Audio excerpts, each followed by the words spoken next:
Joint खबर, एक पहल बदलाव की ओर। में सब्सक्राइब करें और पेज लाइक करना ना भूलें।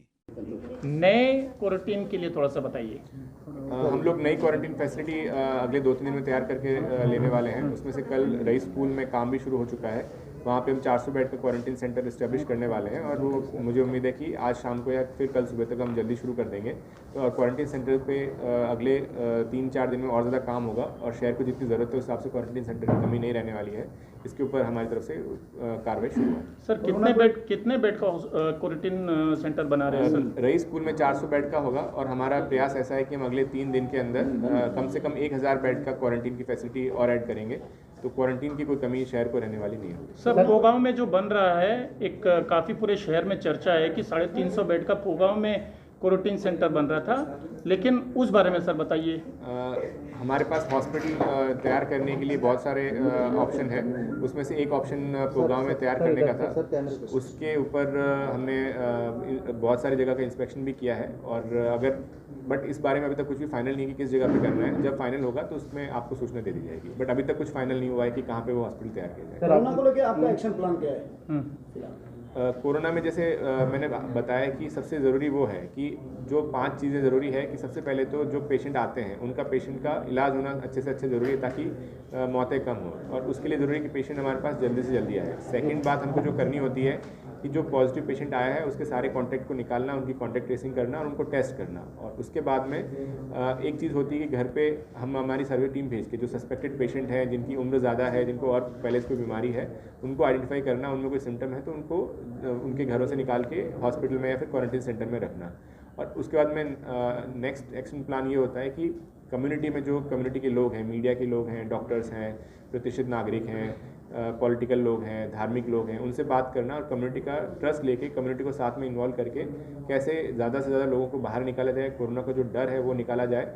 और कोरोना से जो इस चेन ऑफ ट्रांसमिशन को रोकने के लिए ज़रूरी है कि पेशेंट घर से बाहर निकले और तभी ये बीमारी से हम लोग लड़ पाएंगे। इस पे हमारा फोकस है। सर नागरिकों में एक रूमर है कि कोविड-19 के जो अस्पताल है वहाँ पर जो मरीज जाते हैं या तो वो मर जाते हैं या उन्हें डर लगने लगता है कि ज़बरदस्ती डॉक्टर उनको कोरोना का पेशेंट बता रहे हैं। इस तरह से जो एक रूमर फैला हुआ, उसके लिए क्या कहना? मैं उसमें सारे नागरिकों से वही अपील करूँगा कि अपने शहर में 1200 के आसपास जो पॉजिटिव पेशेंट आए हैं उसमें से 450 पेशेंट ठीक होकर घर भी जा चुके हैं और 40% की रिकवरी है। अगर आप महाराष्ट्र का एवरेज देखेंगे, महाराष्ट्र में 50-55% से ज़्यादा पेशेंट ठीक हो चुके हैं। तो उसमें ज़रूरी वही है कि इस बीमारी में मौत होने का नंबर बहुत कम होता है।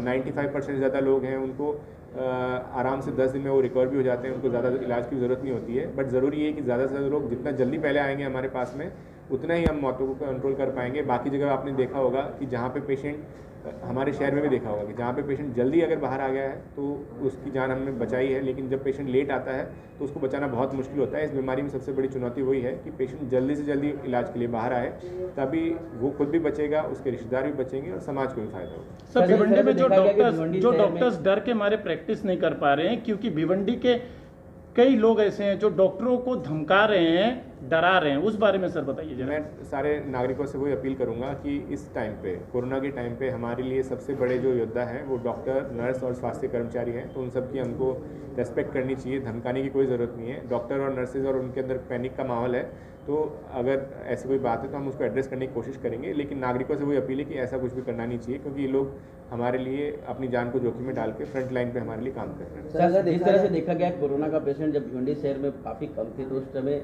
पूरे शहर में जो है सैनिटाइजर किया जा रहा था, धुआंकरण किया जा रहा था, लेकिन पेशेंट सर भिवंडी शहर में इस वक्त बड़े हैं, लेकिन अभी सारी वो चीज़ें देखने को नहीं मिली।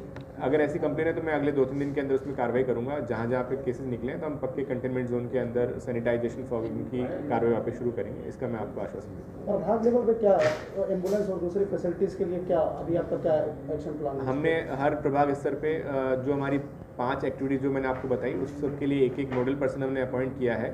और इसके अलावा एम्बुलेंस के ट्रांसपोर्टेशन की जो इशू है, हम एम्बुलेंस की संख्या भी बढ़ा रहे हैं।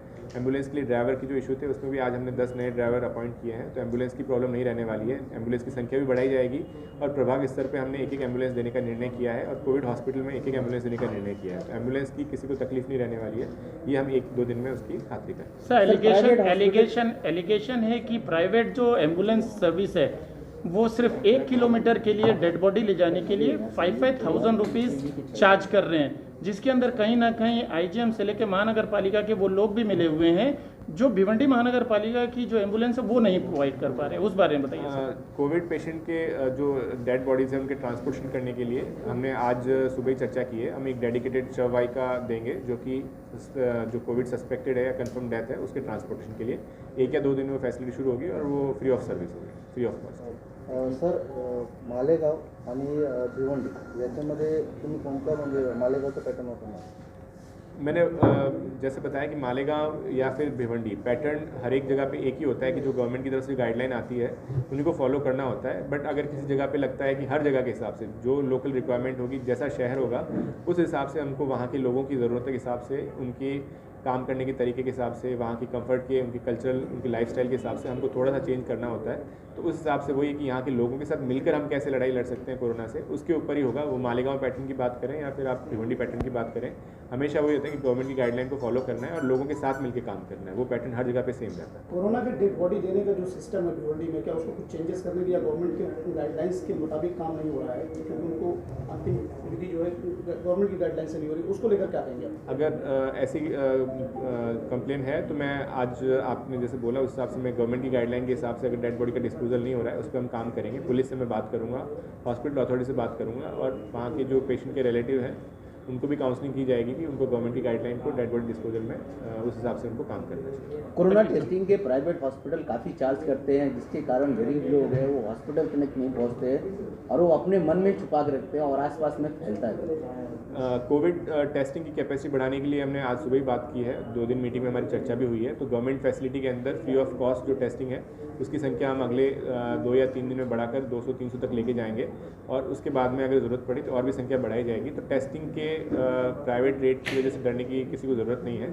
2 या 3 दिन के अंदर गवर्नमेंट टेस्टिंग की संख्या काफ़ी बढ़ाई जाएगी और उसके हिसाब से अगर आईसीएमआर प्रोटोकॉल में होगा तो उस पेशेंट को सस्पेक्टेड होगा तो टेस्ट किया जाएगा। सर HRCT कराने के लिए पहले रेट 2,000 रुपीज़ था, फिलहाल अभी ये लोग चार्ज कर रहे हैं 3 से 3,500 रुपया। सर अगर ऐसी कंप्लेन है तो मैं देखता हूँ इसके अंदर। रेडियोलॉजिस्ट से हमने कल बात की थी कि चारों जो बड़े रेडियोग्राफी सेंटर्स हैं रेडियोलॉजिस्ट उनको हमने बुलाया था, तो उनसे बात करेंगे। अगर ऐसी कंप्लेन है तो हम उनके ऊपर भी उनको इंस्ट्रक्शन देंगे कि क्या कारण है और अगर गलत कुछ प्रैक्टिस हो रही है तो उनके ऊपर भी कार्रवाई की जाएगी। Thank you sir.